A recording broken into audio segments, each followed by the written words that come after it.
morning. We are here from the Mighty Eighth on Super Museum Sunday, which is also Super Bowl Sunday, and it's very exciting here. People are going through the museum, and we have with us this year again Steve Schneider, and he is the author of Shot Down, which is a pretty amazing story, and it's true. And it's about his father in World War II. Steve, thank you so much for being here today. Well, thank you. It's a pleasure to be here. I love the Mighty Eighth Museum. Tell us a little bit just about the book. Okay, well, it's about really the dramatic experiences of each member of a 10-man bomber crew, B-17.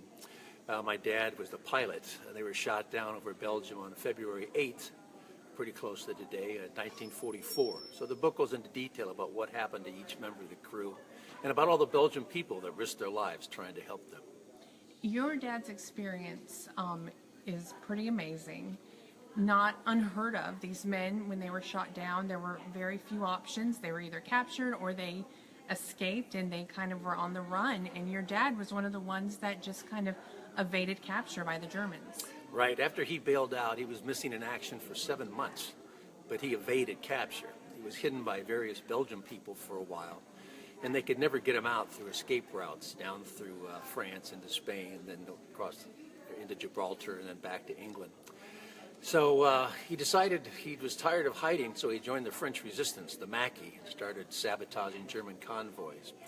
Actually, before he went into the Air Force, he was in the infantry, the Army, for a year, and so that training, really paid dividends, I think, when he was fighting with the resistance. And then he was finally liberated on September 2nd of 1944 when Patton's Third Army came up through France after D-Day, and he hooked up with them and then made it back to England. Now, what was his position on the B-17, the Susan Ruth? He was the pilot, and the plane was named after my oldest sister, Susan Ruth Schneider, who was 1 year old at the time that he went overseas. I have another sister. She was actually born while he was missing in action, so he didn't know whether he had a boy or a girl until he got back to England. That's amazing. And you wrote this story, and I'm assuming from stories that your father told you. What was that like, kind of getting to hear about his experience? He wrote a diary while he was missing in action about the plane being shot down, which is absolutely riveting.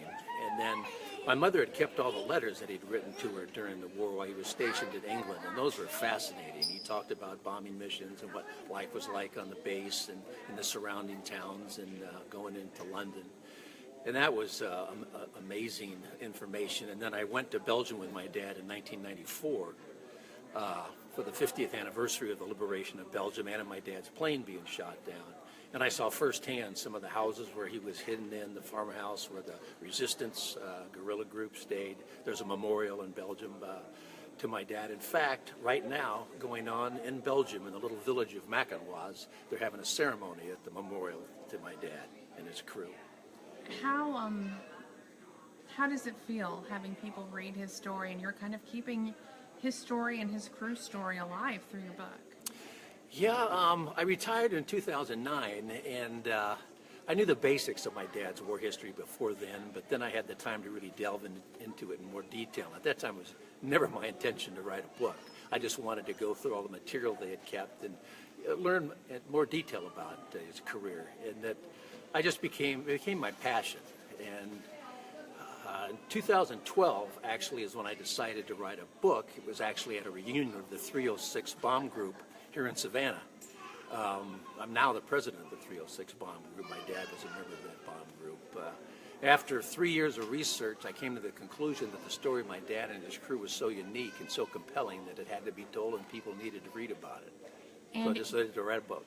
And so that people can come in today, and the book is available in our gift shop, and then you'll sign it for them, and you'll talk to them a little bit about it, and just share this awesome story.